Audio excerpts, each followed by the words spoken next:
European country అయిన స్పెయిన్లో ఏం జరుగుతుందో ఆల్రెడీ మీరు చూసే ఉంటారు. వేల సంఖ్యలో ఆఫ్రికా ప్రజలు బార్డర్ బద్దలు కొట్టుకొని మరి స్పెయిన్లోకి ఎలా ఎంటర్ అవుతున్నారో ఆ దృశ్యాలన్నీ 2 రోజుల నుంచి మీరు చూస్తూనే ఉన్నారు. మీరు ఈ ఫుటేజెస్ జాగ్రత్తగా గమనించండి. బార్డర్ దాటుకొని వెళ్తున్న ఆ ప్రజల్లో మెజారిటీ యువకులు, ఫ్యామిలీస్ చాలా తక్కువగా ఉన్నాయి. ఈ యువకులకి ఎవరో డబ్బులిచ్చి మరి ఇదంతా చేపించినట్లుగా అర్థమవుతుంది. ఎందుకంటే ఒక గ్యాంగ్ ఈ యూత్ని డ్రగ్స్తో లోబడుచుకొని వాళ్ళకి ఏం కావాలో అది చేపించుకుంటున్నారు. విచ్ మీన్స్ దీని వెనక డ్రగ్ కార్టెల్ ఉంది. మరి ఈ డ్రగ్ కార్టెల్ వెనక ఎవరున్నారు? ఈ డ్రగ్ కార్టెల్ వెనక ఒక జోకర్ ఉన్నాడు. ఈ జోకర్ కారణంగా గత 4 నెలల నుంచి ప్రపంచం మొత్తం ఇబ్బంది పడుతోంది.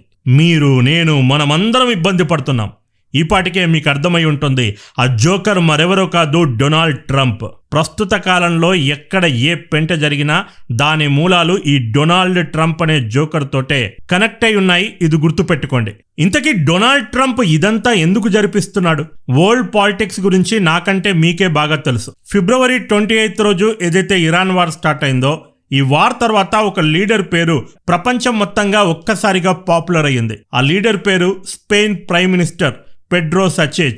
ఇరాన్ వార్ స్టార్ట్ అయిన తర్వాత ట్రంప్ సపోర్ట్ కోసం యూరప్ హెల్ప్ అడిగాడు. పేరుకే అది హెల్ప్. యూరప్ దేశాలని లిటరల్ గా బ్లాక్ మెయిల్ చేశాడు. నాటో కూటమిలో అమెరికా మీ దేశాలను ఫ్రీగా పెంచి పోషిస్తుంది, కాబట్టి మీకు రుణం తీర్చుకునే అవకాశం ఇప్పుడు వచ్చింది. ఇరాన్ పై దాడులు చేయడానికి మీ సైనిక స్థావరాలను మాకివ్వండి అని ట్రంప్ అడిగాడు. ట్రంప్ ఈ ప్రస్తావనకి ఫస్ట్ నో చెప్పిన లీడర్ ఎవరండి? Spain prime minister Pedro. ఆ తర్వాత మిగతా యూరప్ దేశాలు ఒక్కొక్కరిగా నో చెప్పారు. కానీ ఫస్ట్ ఇది ఇనిషియేట్ చేసింది స్పెయిన్. అప్పుడే Spain prime minister Pedro Trump కళ్ళల్లో పడ్డాడు. ట్రంప్ ఈగో దెబ్బతింది. ఒక చటాక్ దేశమైన నువ్వు నన్ను ఎదురిస్తావా అన్న అహంకారం ట్రంప్లో మొదలయ్యింది. ఆ రోజే మనం అనుకున్నాం స్పెయిన్ని ఇబ్బంది పెట్టడానికి ట్రంప్ ఏదో ఒకటి చేస్తాడని. అనుకున్న విధంగా ఇరాన్ వార్ నుంచి కాస్త గ్యాప్ దొరకగానే స్పెయిన్లో పెంటబెట్టాడు. ఈ వీడియో చివరి వరకు చూడండి. ట్రంప్ ఎంత డర్టీ గేమ్ ఆడాడో మీకు ఒక క్లారిటీ వస్తుంది. ఏదైనా ఒక టాపిక్ గురించి సడన్ గా పైపైన వింటే మనకి ఏమీ అర్థం కాదు. ఆ టాపిక్ పూర్తిగా అర్థం కావాలంటే దాని మూలాల్లోకి వెళ్లాల్సి ఉంటుంది. కాబట్టి ఈ స్పెయిన్లో ఏదైతే పెంట జరిగిందో మనకు దీనిపైన పూర్తి అవగాహన రావాలంటే ఫస్ట్ దీని హిస్టరీ కొంత తెలిసి ఉండాలి మనకి. ఫస్ట్ స్పెయిన్ ఈ కాంట్రవర్సరీ వెనుక ఉన్న బ్యాక్గ్రౌండ్ తెలుసుకుందాం. స్పెయిన్ అనేది ఒక యూరోపియన్ కంట్రీ. యూరోప్ అనేది ఒక కాంటినెంట్.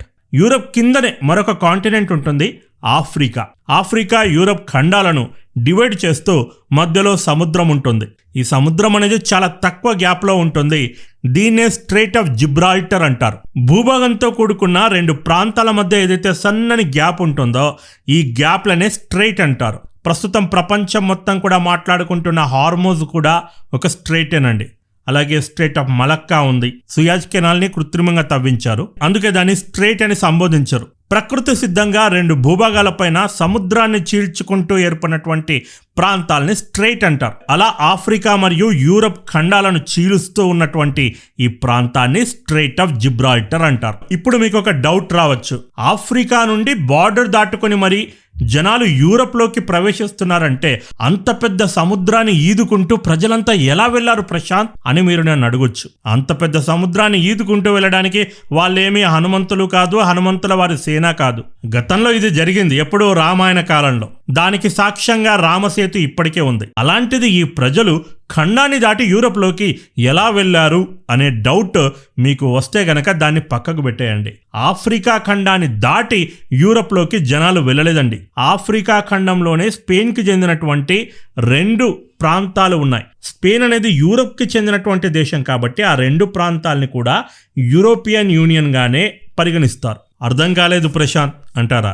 యూరప్కి చెందినటువంటి ఈ దేశాలు ఒకప్పుడు ప్రపంచవ్యాప్తంగా అనేక కాలనీలను ఏర్పరచుకున్నాయి. ఉదాహరణకి బ్రిటన్ సుదూర ప్రాంతంలో ఉన్నటువంటి మన భారతదేశాన్ని ఒక కాలనీగా ఆక్రమించుకుంది. ఆస్ట్రేలియాని ఒక కాలనీగా చేసుకుంది. ఇలా ప్రపంచవ్యాప్తంగా వాణిజ్యం పేరుతో ఆ దేశాల్లోకి ప్రవేశించి ఎక్కడ పడితే అక్కడ వాటిని ఆక్రమించుకొని కాలనీలుగా చేర్చుకున్నాయి యూరోపియన్ దేశాలు. పాతకాలంలో గజ దొంగలు అనేవారు. నిజానికి ప్రపంచంలో ఉన్నటువంటి గజ దొంగ దేశాలు ఈ యూరోపియన్ కంట్రీస్. ప్రస్తుతం యూరప్ దగ్గర ఏదైతే సంపద ఉందో, లగ్జరియస్ లైఫ్ వీళ్ళు ఏదైతే అనుభవిస్తున్నారో అదంతా మన సంపద, మన దగ్గర నుండి కొల్లగొట్టినటువంటి సంపద, బంగారాన్ని రైళ్లలో దోచుకుంటూ తీసుకెళ్లినటువంటి సంపద. సేమ్ అలాగే యూరోపియన్ కంట్రీ అయినటువంటి ఈ స్పెయిన్ ఆఫ్రికాలోని కొన్ని ప్రాంతాలను తన కాలనీలుగా మార్చుకుంది. యూరప్ ఖండం కిందనే ఇంతకుముందు చెప్పినట్టుగా స్ట్రెయిట్ ఆఫ్ జిబ్రాల్టర్ ఉంటుంది. జిబ్రాల్టర్ కింద మొరాకో దేశం ఉంటుంది. మొరాకో దేశం పక్కనే 2 ప్రాంతాలు ఉంటాయి. వీటిలో ఒకటి క్వెట్టా, 2 మెలీలా. ఈ 2 నగరాలు కూడా ఇప్పటికీ స్పెయిన్ ఆధీనంలోనే ఉన్నాయి. ఇవి మాత్రమే కాదండి, ఈ మొరాకో కింద వెస్టర్న్ సహారా అనే ఒక పెద్ద ప్రాంతం ఉంటుంది. 1975 కంటే ముందు ఈ వెస్టర్న్ సహారా ప్రాంతం ఏదైతే ఉందో ఒక బానిస దేశంగా ఉండేది.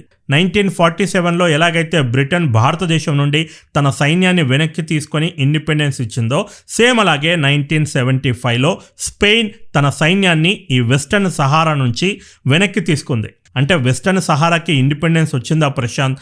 అది ఒక ఇండిపెండెంట్ కంట్రీ అయ్యిందా అంటే కాలేదండి.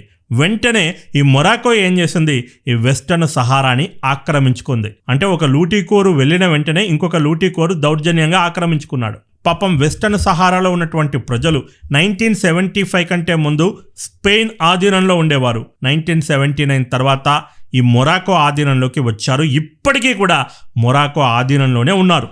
దాంతో స్పెయిన్కి కోపం వచ్చింది. అరే, ప్రపంచం ఒత్తిడి చేసింది కదా అని చెప్పి మేము వెస్టర్న్ సహారా నుంచి సైన్యాన్ని వెనక్కి తీసుకుంటే నువ్వెలా ఆక్రమించుకుంటావని మొరాకోతో గొడవ పెట్టుకుంది. ఇక అప్పటి నుంచి స్పెయిన్ మరియు మొరాకోల మధ్య గొడవ స్టార్ట్ అయింది. మొరాకో అయితే ఒక అడుగు ముందుకేసి ఆఫ్రికా ఖండంలో ఉన్నటువంటి ఈ క్వెట్టా, మెలీలా అనే ప్రాంతాలు ఉన్నాయో ఇవి ఇప్పటికీ కూడా స్పెయిన్ ఆధీనంలో ఎందుకున్నాయి? 8th సెంచరీలో ఈ ముస్లిమ్స్ ఎప్పుడైతే ప్రపంచం మొత్తాన్ని ఆక్రమించుకోవడానికి ప్రయత్నించారో ఆ కాంక్వెస్ట్ సమయంలో ఇవి మా ఆధీనంలో ఉండేవి. అలాంటి భూభాగాల్ని స్పెయిన్ తన ఆధీనంలో ఎలా ఉంచుకుందని చెప్పి ఇవి కూడా మా భూభాగాలే, మా భూభాగాలు మాకు తిరిగి ఇచ్చేయాలి అని మొరాకో అంటుంది. ఎప్పటికి మెలకబెడుతుంది? 8th సెంచరీలో జరిగినటువంటి సంఘటనకు మెలకబెడుతుంది. దాంతో స్పెయిన్ ఇంకా కోపంగా రగిలిపోతుంది. ఎప్పుడెప్పుడు విషయాలు తీసుకొస్తున్నావురా బాబు అని. ఇప్పుడు మీకు ఒక క్లారిటీ వచ్చిందనుకుంటా. స్పెయిన్ మెయిన్లాండ్ అనేది యూరోప్ ఖండంలో ఉంది, కానీ స్పెయిన్కి చెందినటువంటి 2 ప్రాంతాలు ఆఫ్రికా ఖండాన్ని ఆనుకుని ఉన్నాయి. స్పెయిన్ అనేది యూరోప్ కంట్రీ కాబట్టి ఆ 2 ప్రాంతాలు కూడా ఈరోజు యూరోపియన్ యూనియన్లో భాగాలు. యూరోప్లో ఉన్నటువంటి ఏకైక ప్రాంతం ఆఫ్రికాతో భౌగోళికంగా టచ్లో ఉంది, అది క్వెటా ప్రాంతం. నిన్న ఏవైతే దృశ్యాలు మీరు చూసారో, మొరాకో నుంచి ప్రజలు ఏదైతే బార్డర్ దాటి మరి సముద్రాన్ని దాటి మరి దూసుకెళ్తున్నారో పక్క దేశంలోకి, అది నేరుగా స్పెయిన్ మెయిన్లాండ్కే కాదండి, ఈ కింద ఉన్నటువంటి క్వెటా అనే ప్రాంతంలోకి దూసుకెళ్తున్నారు. ఇప్పుడు మీకు ఒక క్లారిటీ వచ్చిందనుకుంటా. ఈ క్వెటాలో మొత్తం 83,000 మంది ప్రజలు ఉన్నారు. ఇందులో మెజారిటీ క్రిస్టియన్స్ ఉన్నారు, కొంతమంది ముస్లిమ్స్ కూడా ఉన్నారు. ఈ ముస్లిమ్స్లో మెజారిటీ మొరాకో నుంచి లేబర్ పని చేసుకోవడానికి వచ్చినటువంటి వలసదారులు, అంటే లీగల్గా వచ్చినటువంటి వర్కర్స్. వీళ్ళతో ఎలాంటి ఇబ్బంది లేదు. ఇబ్బంది ఎవరితో ఉంది? ఇల్లీగల్గా వచ్చిన వాళ్ళతో, ఇల్లీగల్ మైగ్రెంట్స్తో ఇబ్బంది ఉంది. భారతదేశానికి కూడా అంతే. బంగ్లాదేశ్ నుంచి వచ్చినటువంటి ఇల్లీగల్ మైగ్రెంట్స్ కారణంగా ఇబ్బంది ఉంది. అక్కడ ఉన్నటువంటి లోకల్ గవర్నమెంట్స్ తమ ఓటు బ్యాంకు రాజకీయాల కోసం ఈ ప్రాసెస్ని ప్రోత్సహించారు. అంటే భారతదేశ సెక్యూరిటీ సిస్టంతో ఆడుకున్నారు. 4 ఏళ్ల క్రితం చైనా మరియు భారత్ల మధ్య లడాఖ్లో ఏదైతే స్టాండప్ జరిగిందో, సేమ్ అదే తరహాలో 2002లో ఈ మొరాకో స్పెయిన్ల మధ్య ఆల్రెడీ ఒక స్టాండ్ ఆఫ్ కూడా జరిగిందండి. 2021లో ఈ కింద ఉన్నటువంటి వెస్టర్న్ సహారా విషయంలో ఈ 2 దేశాలు ఆల్మోస్ట్ యుద్ధాన్ని జరుపుకునే స్థాయికి వెళ్ళిపోయాయి. కానీ ఈ మొరాకోకి యుద్ధం చేయడం చేత కాదు. ఏం చేస్తుంది? సైలెంట్గా తన దగ్గర ఉన్నటువంటి బార్డర్ని లూజ్ చేస్తుంది. అంటే ఈ మైగ్రెంట్స్ ఎవరైతే బార్డర్ దాటి పక్క దేశంలోకి వెళ్ళాలని చూస్తారో వాళ్ళని చూసి చూడనట్లుగా వదిలేస్తుంది, వెళ్ళండి వెళ్ళండి అని. ఈ గుంటనక్క దేశాలన్నీ ఇదే పని చేస్తాయి. పాకిస్తాన్ నుంచి భారత్లోకి ఎవరైతే టెర్రరిస్టులు వస్తున్నారో కావాలంటే పాకిస్తాన్ వాళ్ళని బార్డర్ దగ్గర ఆపొచ్చు, కానీ పాకిస్తాన్ ఆ పని చేయదు. నిజం చెప్పాలంటే వాళ్ళని పంపించేదే పాకిస్తాన్ సైన్యం. సేమ్ థింగ్ ఇక్కడ కూడా 2022లో ఈ 2 దేశాల మధ్య గొడవ జరిగినప్పుడు కావాలని మొరాకో తన యొక్క బార్డర్ని లూజ్ చేసింది. దాంతో కేవలం 2 రోజుల్లో మొరాకో నుంచి 8,000 మంది ఇల్లీగల్ మైగ్రెంట్స్ స్పెయిన్కి చెందినటువంటి ఈ క్వెటాలోకి ఎంటర్ అయ్యారు. అందుకే క్వెటాని సైలెంట్గా గేట్వే ఆఫ్ యూరప్ అంటారు. యూరప్లోకి ఇల్లీగల్గా వెళ్ళాలంటే ఒకే ఒక్క మార్గం, ఎలాగోలాగా ఈ క్వెటాలోకి ఎంటర్ అవ్వాలి. ఈ షెంజన్ జోన్ అంటే ఏంటి? యూరోపియన్ యూనియన్లో ఉన్నటువంటి 29 దేశాలు ఏవైతే ఉన్నాయో ఈ 29 దేశాల్లో ఉన్నటువంటి పౌరులకు ఒక దేశం నుంచి మరొక దేశానికి వెళ్ళడానికి ఎలాంటి పాస్పోర్ట్ అవసరం లేదు. ఎలాగైతే మనము భారతదేశంలో ఒక స్టేట్ నుంచి మరొక స్టేట్కి వెళ్ళడానికి పాస్పోర్ట్ ఏమైనా అవసరం ఉంటుందా చెప్పండి? ఎలాంటి పాస్పోర్ట్ అవసరం లేదు. యూరోపియన్ యూనియన్లో దేశాలు కూడా అలా రాష్ట్రాల్లో కలిసి ఉంటాయి. దీన్ని ఇల్లీగల్ మైగ్రెంట్స్ ఒక లొసుగుగా తీసుకున్నారు. ఎలాగోలాగా మనం ఈ క్వెట్టాలోకి ఎంటర్ అయ్యామంటే అఫీషియల్గా యూరోపియన్ యూనియన్లోకి ఎంటర్ అయినట్టే. కాబట్టి ఈ క్వెట్టా నుంచి ఎలాంటి పాస్పోర్ట్ అవసరం లేకుండా దర్జాగా మనము స్ట్రెయిట్ ఆఫ్ జిబ్రాల్టర్ దాటుకొని స్పెయిన్ మెయిన్ ల్యాండ్కి వెళ్ళొచ్చు. ఒక్కసారి నువ్వు స్పెయిన్ మెయిన్ ల్యాండ్కి వెళ్ళావా, యూరోపియన్ నేషన్స్ అన్నింటికి కూడా ఎక్కడికి కావాలంటే అక్కడికి వెళ్ళొచ్చు. ఫ్రాన్స్కి వెళ్ళి సెటిల్ అవ్వచ్చు, యూకేకి వెళ్ళొచ్చు, ఇటలీకి వెళ్ళొచ్చు. ఇలా డెవలప్ అయినటువంటి మేజర్ దేశాలకి వెళ్ళి అక్కడ సెటిల్ అవ్వచ్చు. ఇప్పుడు యూరోప్లో ఉన్నటువంటి మెజారిటీ ఇల్లీగల్ మైగ్రెంట్స్ ఇలా వచ్చిన వారే. ఈ ప్రాసెస్ ఇలాగే కనుక కొనసాగితే ఒక అంచనా ప్రకారం కొన్నేళ్ల తర్వాత అసలు యూరోప్ ఖండంలో యూరోపియన్సే ఉండరు, మొత్తమంతా ఈ మైగ్రెంట్సే ఉంటారు. ఎప్పుడైతే పెడ్రో స్పెయిన్ ప్రైమ్ మినిస్టర్గా వచ్చాడో పెడ్రోకి ఇలా చిన్న చిన్న గొడవలతో టైం వేస్ట్ చేసుకోవడం అసలు ఇష్టం లేదు. కాన్ఫ్లిక్ట్స్ని శాంతియుతంగా పరిష్కరించుకోవడానికి పెడ్రో ఇష్టపడతాడు. డెవలప్మెంట్కి పెడ్రో ప్రాధాన్యత ఇస్తాడు. అందుకే దశాబ్దాల నుంచి ఈ మొరాకోతో ఏదైతే గొడవ ఉందో దీనికి ఫుల్ స్టాప్ పెట్టాలని పెడ్రో భావించాడు. ఇద్దరికి మధ్య ఏ విషయంలో గొడవ ఉందని చెప్పాను? 1975లో ఏదైతే వెస్టర్న్ సహారా ప్రాంతం ఉందో దాని కారణంగా ఈ రెండు దేశాల మధ్య గొడవ ఉందని నేను మీకు ఆల్రెడీ ముందే చెప్పాను. దాంతో ఈ గొడవకి ఫుల్ స్టాప్ పెట్టాలంటే ఈ వెస్టర్న్ సహారాని మొరాకోకు చెందినటువంటి అటానమిక్ దేశంగా గుర్తించుతూ పెడ్రో ఒక డిసిజన్ తీసుకున్నాడు. డిసిజన్ తీసుకోవడమే కాదు, మొరాకోకి అఫీషియల్గా లెటర్ కూడా పంపించాడు. పెడ్రో ఈ గొడవకి ఒక ఫుల్ స్టాప్ పెట్టే ప్రయత్నం చేశాడు. ఎంత గొప్ప లీడర్ అండి. కానీ మొరాకోకి ఈ గొడవ ఇక్కడితో ఫుల్ స్టాప్ అవ్వడం అస్సలు ఇష్టం లేదు. ఎందుకు ఇష్టం లేదు అంటే మొరాకో ఇండిపెండెంట్గా ఈ డర్టీ గేమ్ ఆడట్లేదు. మొరాకో వెనక అమెరికా, ఫ్రాన్స్, సౌదీ అరేబియాలు ఉన్నాయి. ఈ మూడు దేశాలు కూడా దశాబ్దాల నుండి మొరాకోను ఒక పావుగా వాడుకుంటూ స్పెయిన్ని ఇబ్బంది పెడుతూ ఉన్నాయి. అందుకే ఇరాన్ వార్ స్టార్ట్ అయిన తర్వాత స్పెయిన్ ప్రైమ్ మినిస్టర్ పెడ్రో ఏదైతే నో చెప్పాడో ఇది అప్పటికప్పుడు తీసుకున్న నిర్ణయం కాదు. దశాబ్దాల నుంచి వీళ్ళు స్పెయిన్పై చేస్తున్న టార్చర్ని భరించలేక ఆ టార్చర్ నుంచి తీసుకున్నటువంటి నిర్ణయం. ఏదైనా విషయం మనకు అర్థం కావాలంటే ఇలా బ్యాక్గ్రౌండ్ హిస్టరీ మనకు తెలిసి ఉండాలి. అంతేకాదు పెడ్రో ఈ ఇల్లీగల్ వర్కర్స్ ఇష్యూ ఏదైతే ఉందో దశాబ్దాల నుంచి దీన్ని కూడా ఫుల్ స్టాప్ పెట్టాలి అనుకున్నాడు. అందుకే రెగ్యులరైజేషన్ పాలసీని తీసుకొచ్చాడు. ఈ రెగ్యులరైజేషన్ పాలసీ ఏంటి ప్రశాంత్ అని మీరు నన్ను అడగొచ్చు. సింపుల్, స్పెయిన్లో అప్పటికి ఒక 5 లక్షల మంది ఇల్లీగల్ మైగ్రెంట్స్ ఉంటూ ఉన్నారు. పెడ్రో ఏం చేశారు? దశాబ్దాల నుంచి పాపం వీళ్ళంతా కూడా స్పెయిన్లోనే బిక్కుమంటూ బతుకుతూ వస్తున్నారు. మీరు దొంగలాగా ఎందుకు బతుకుతున్నారు? సరే, తప్పేదో జరిగింది, మనిషి అనేవాడు తప్పు చేయక మానడు.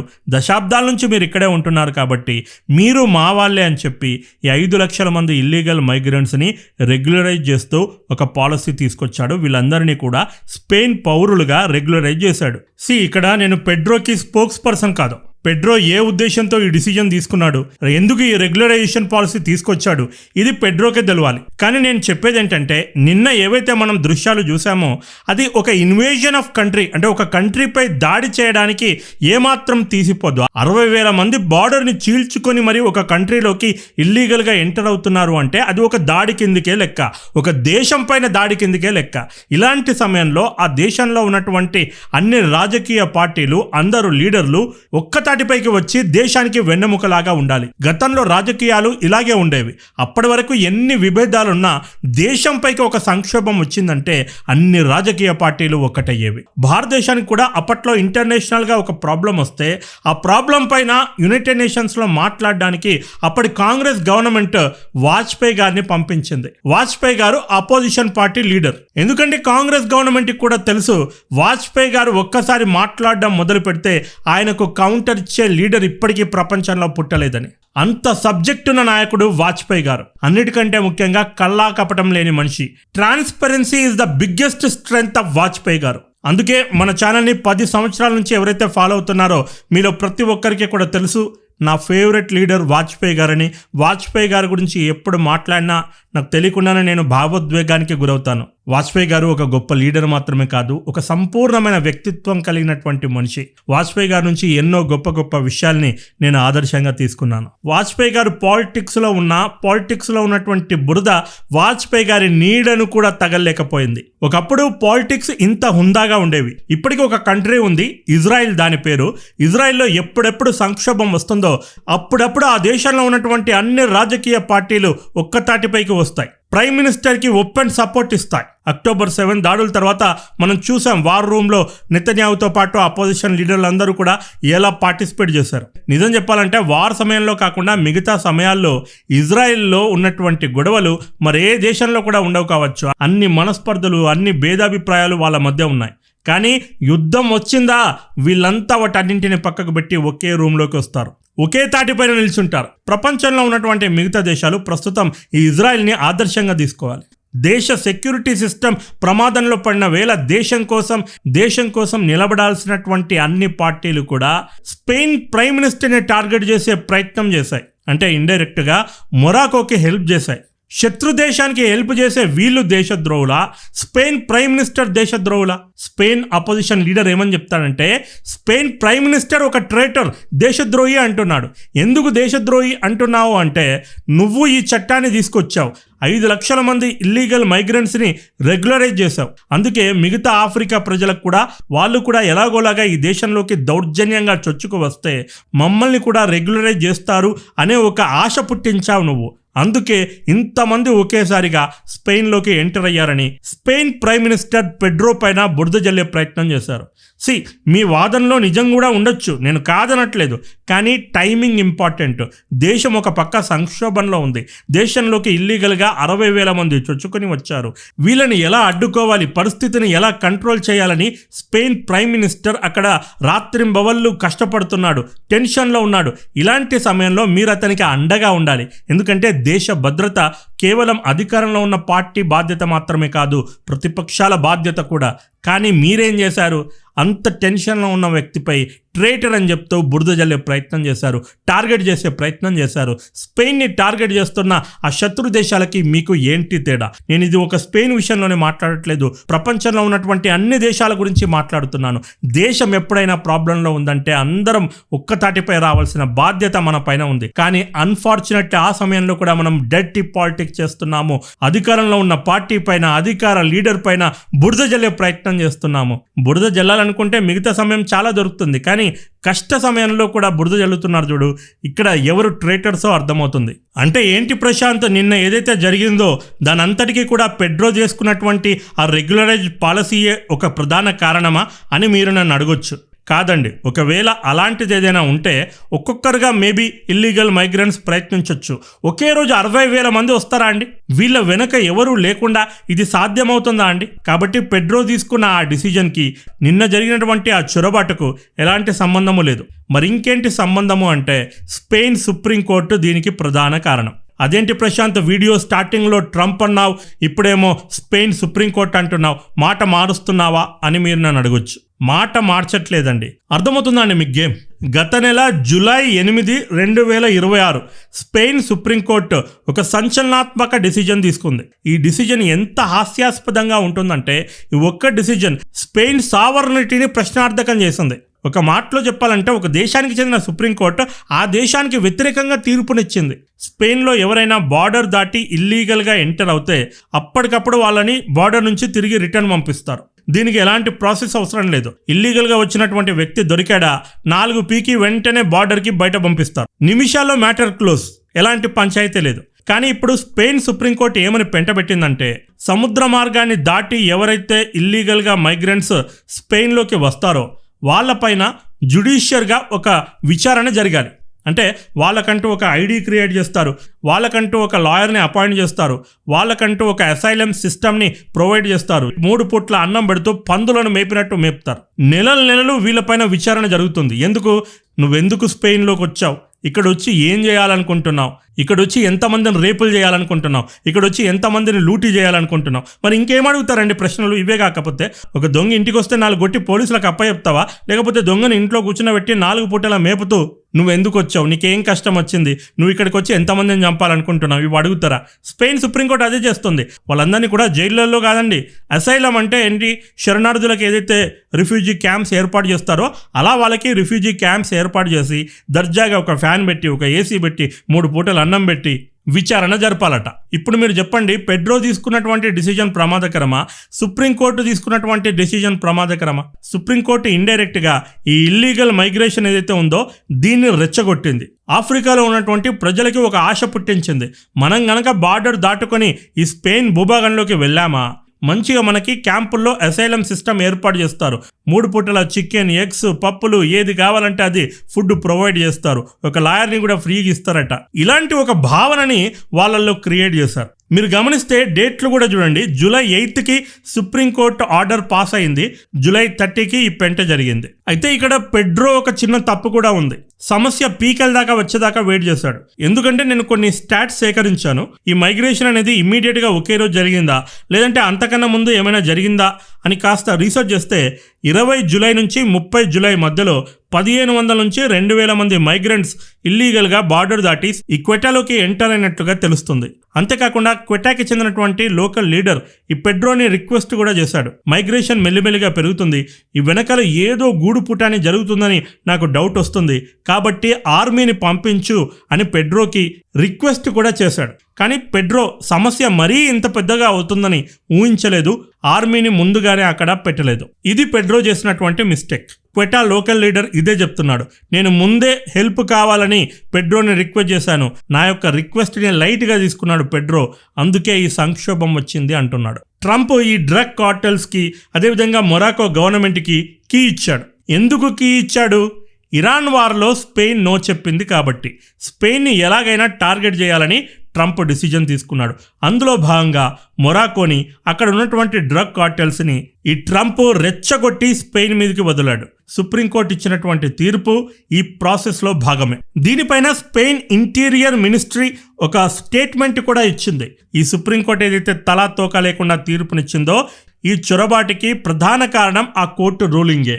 ముఖ్యంగా ఈ హ్యూమన్ ట్రాఫికింగ్ నెట్వర్క్స్ ఏవైతే ఉన్నాయో ఇవి సుప్రీంకోర్టు ఈ తీర్పుని లొసుగుగా తీసుకొని ఇలాంటి చర్యలకు పాల్పడుతుందని స్పెయిన్ మినిస్టర్ చెప్పాడు. అది కాకుండా మనకున్నటువంటి అఫీషియల్ ఇన్ఫర్మేషన్ ప్రకారం జూలై 30 రోజు అక్కడ ఉన్నటువంటి ప్రజలు ఎవరైతే ఉన్నారో ఈ ప్రజలందరికీ కూడా ఒక మెసేజ్ వెళ్ళింది. ఈరోజు బార్డర్ అనేది చాలా లూజ్గా ఉండబోతుంది, మనం యథేచ్ఛగా బార్డర్ దాటుకొని ఈ క్వెటాలోకి ఎంటర్ అవ్వచ్చు అనే ఒక మెసేజ్ వచ్చింది. ఈ మెసేజ్ని మొరాకోలో ఉన్నటువంటి ప్రజలకి ఎవరిచ్చారు? అంతమంది జనాలు బార్డర్ దాటుకొని వెళ్తుంటే మొరాకో సెక్యూరిటీ వాళ్ళని ఎందుకు అడ్డుకోలేదు? నేనేది కూడా ఊరికే గాల్లో మాట్లాడను, ఏ టాపిక్ తీసుకొచ్చినా ప్రాపర్ గ్రౌండ్ వర్క్ చేసే వస్తా. ఇదే నెలలో ట్రంప్ ఒక స్టేట్మెంట్ ఇచ్చాడు. మొరాకోలో ఉన్నటువంటి ఒక రోడ్డుకి ఈ మొరాకో ఏం చేసింది, ట్రంప్ పేరు పెట్టింది. దాంతో మొరాకోను పొగుడుతూ ట్రంప్ ఒక స్టేట్మెంట్ ఇచ్చాడు. ఇది చలదనట్లు America secretary Mark Rubio July 30 రోజు ఒక స్టేట్మెంట్ ఇచ్చాడు.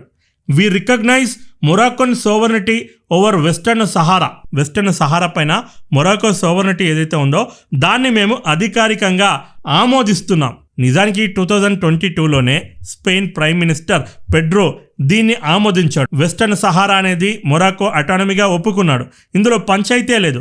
ఆ టాపిక్ని ఇప్పుడు ఎందుకు తీసుకొస్తుంది అమెరికా అంటే వీళ్ళిద్దరి మధ్య గొడవని పెద్ద చేయాలని చూస్తుంది అమెరికా కావాలనే మొరాకో స్పెయిన్ల మధ్య ఒక యుద్ధాన్ని రెచ్చగొడుతుంది. అమెరికా ఇదంతా మొరాకో పైన ప్రేమతో చేస్తుందా? కాదండి, స్పెయిన్ పైన ద్వేషంతో చేస్తుంది. పెడ్రోని ఎలాగైనా గద్దెదించాలని ట్రంప్ డిసిజన్ తీసుకున్నాడు. అందులో భాగంగా ఇది జరుగుతుంది. నేను ఈ మంత్లోనే ఒక వీడియోలో చెప్పాను, ఏ దేశంలో అయినా సరే ఒక లీడర్ని గద్దెదించాలంటే అమెరికా ఫస్ట్ ఏం చేస్తుంది, ఆ దేశంలో ఉన్నటువంటి ప్రజల్ని రెచ్చగొట్టి ఎన్జిఓలకు విచ్చలవిడిగా డబ్బులిచ్చి ప్రొటెస్టులు చేసేలా ఉసిగొలుపుతుంది. ఈ స్పెయిన్లో ఈ మ్యాటర్ సుప్రీంకోర్టు దాకా ఎలా వెళ్ళింది, ఎవరు తీసుకెళ్లారు అంటే ప్రపంచవ్యాప్తంగా ఉన్నటువంటి కొన్ని గ్లోబల్ ఎన్జిఓస్ స్పెయిన్ సుప్రీంకోర్టులో ఈ కేసు వేశారు. నిజానికి ఈ ఎన్జిఓస్ అనేవి ప్రపంచంలో ఇబ్బందులో ఉన్నటువంటి ప్రజలకు సహాయం చేయడానికి, కష్టాల్లో ఉన్న వారిని ఆదుకోవడానికి ఒకప్పుడు క్రియేట్ చేయబడినటువంటి సంస్థలు.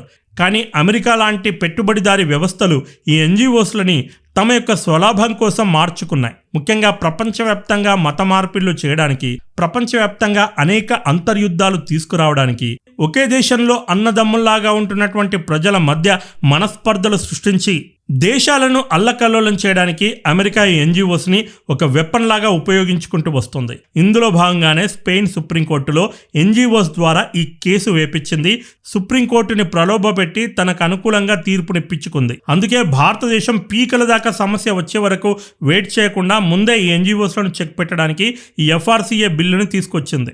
దాంతో అమెరికా, యూరోప్లో ఉన్నటువంటి ఈ గుంటనక్క ఎన్జిఓలు, వీటి వెనకాల ఉన్నటువంటి గుంటనక్క డీప్ స్టేట్ లాంటి సంస్థలు ఇప్పుడు లబోదిబోం అంటున్నాయి. అమెరికా యొక్క ఈ డర్టీ గేమ్ కేవలం స్పెయిన్లో మాత్రమే చూస్తున్నామా? లేదండి, దీనికి చరిత్రలో కొన్ని దశాబ్దాల కిందటే ఉదాహరణలు ఉన్నాయి. ఇరాన్లో ఆయిల్ని కొలగొట్టడానికి 1960sలోనే అధికారంలో ఉన్నటువంటి ఒక గవర్నమెంట్ని ఎలా పడేశారో ఆల్రెడీ నేను మీకు చాలాసార్లు చెప్పాను. అప్పటి నుంచే ఈ డర్టీ గేమ్ నడుస్తూ ఉంది. రీసెంట్గా మనం పాకిస్తాన్లో చూసాం ఇమ్రాన్ ఖాన్ ఎలా గద్దెదించారు, బంగ్లాదేశ్లో చూసాం షేక్ హసీనా గారిని ఎలా గద్దెదించారు, నేపాల్లో కూడా విదేశీ శక్తుల హస్తం ఉంది. అయితే బంగ్లాదేశ్లో షేక్ హసీనా గారి గవర్నమెంట్ని పడేయడానికి ప్రధాన కారణం బంగ్లాదేశ్ టార్గెట్ కాదండి, ఇండియాని టార్గెట్ చేసుకొని చేసినటువంటి ఒక చర్య. అది భారత్ని ఎంత బెదిరించినా సరే భారత్ ససేమిరా నో చెప్పింది.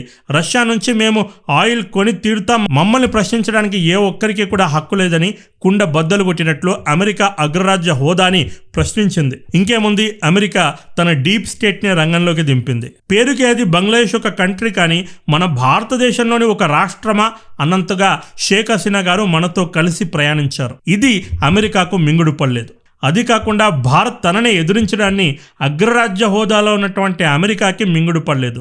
దాంతో బంగ్లాదేశ్లో అధికార మార్పిడి చేపించి మొదటి దెబ్బ కొట్టింది. బంగ్లాదేశ్లో ఉన్నటువంటి హిందువులపైన కావాలని దాడులు జరిపించి రెండవ దెబ్బ కొట్టింది. బంగ్లాదేశ్లో హిందువులపైన దాడి చేస్తే ఖచ్చితంగా భారతదేశంలో కూడా గవర్నమెంట్కి వ్యతిరేకంగా హిందువుల్లో ఒక భావన ఉత్పన్నమవుతుందని డీప్ స్టేట్ స్కెచ్ వేసింది. కానీ అన్ఫార్చునేట్లీ భారతదేశంలో డీప్ స్టేట్ పాచిక పారలేదు. భారతదేశంలోని హిందువులందరూ కూడా బంగ్లాదేశ్లోని హిందువులకు సపోర్టుగా నిలిచారు. 100% బంగ్లాదేశ్లో హిందువులపైన ఏదైతే దాడి జరిగిందో దీని వెనక అమెరికా హస్తం ఉంది. ఎందుకంటే అమెరికా బంగ్లాదేశ్ ఇంటీరియం ప్రైమ్ మినిస్టర్గా నియమించినటువంటి యూనుస్ ఖాన్ అమెరికా యొక్క ఒక పెంపుడు కుక్క అని ప్రపంచం మొత్తానికి తెలుసు. యూనుస్ ఖాన్కి నోబెల్ ప్రైజ్ ఇప్పించిందే అమెరికా. అప్పుడే మనం చెప్పుకున్నాం ఇదంతా అమెరికా జరిపించిందని. బంగ్లాదేశ్లో హిందువులపైన చేసినటువంటి దాడులు అప్పటికప్పుడు మత సంఘర్షణల ద్వారా జరిగినటువంటి దాడులు మాత్రం కాదు. వీటి వెనక ఇండియాను టార్గెట్ చేయాలనే ఒక పక్కా ప్లాన్ ఉంది. ఏ దేశమైనా తనను ఎదిరిస్తే అమెరికా ఇలాగే డర్టీగా మారుతుంది. కాబట్టి భారత ప్రభుత్వము, భారత ప్రజలు ఈ గుంటనక్కల నుంచి కాస్త జాగ్రత్తగా ఉండాలి. స్పెయిన్ లాంటి చిన్న చితక దేశాల్లో నడుస్తున్నటువంటి ఈ డర్టీ గేమ్స్ నుండి భారత్ పాఠాలు నేర్చుకోవాలి. పరిస్థితి తన వరకు రాకముందే వీటన్నిటికీ చెక్ పెట్టేలా చర్యలు తీసుకోవాలి. దీనిపైన మీ అభిప్రాయాలను కూడా కింద కామెంట్లో తెలుపగలరు. కావాలంటే నేను కూడా స్పెయిన్లో జరుగుతున్నటువంటి ఈ సమస్యను ఎగ్జాజరేట్ చేసి ఒక న్యూస్గా ప్రజెంట్ చేయొచ్చు. కానీ నేను ఫస్ట్ నుంచి నమ్మేది ఏంటంటే ఒక సమస్య జరుగుతుంది అంటే దాని వెనక ఎక్కడో ఒక నిప్పురవ్వ రాజుకుంది అని. ఆ నిప్పురవ్వ ఎక్కడి నుంచి స్టార్ట్ అయింది, ఎలా అది ఒక కార్చిచ్చుగా మారింది, దీనిపైన మనకు పూర్తి అవగాహన ఉండాలి. లేదంటే మనము హాఫ్ నాలెడ్జ్తో తప్పుడు దిశలో వెళ్ళే ప్రమాదం ఉంటుంది. కాబట్టే డీప్ ఇన్ఫర్మేషన్కి నేను ఫస్ట్ నుంచి ఇంపార్టెన్స్ ఇస్తూ వస్తున్నాను. ఇక ముందు కూడా ఇలాగే వీడియోస్ చేస్తూ ఉంటాను. ఆర్ఎం ఫస్ట్ ప్రియారిటీ నాలెడ్జ్ తర్వాతే ఏదైనా. వీడియోలో ఉన్నటువంటి డీప్ ఇన్ఫర్మేషన్ నచ్చితే కనుక వీడియోను లైక్ చేసి 10 మందికి షేర్ చేయడం మర్చిపోవద్దు. ఇలాంటి మరిన్ని వీడియోస్ కోసం ఛానల్ను సబ్స్క్రైబ్ చేసుకొని నోటిఫికేషన్స్ కోసం బెల్ ఐకాన్ ప్రెస్ చేయండి. ఇదే వీడియో మరో వీడియోతో మళ్ళీ కలుద్దాం. This is Prashant signing off. Bye bye and take care. జై హింద్, వందే మాతరం.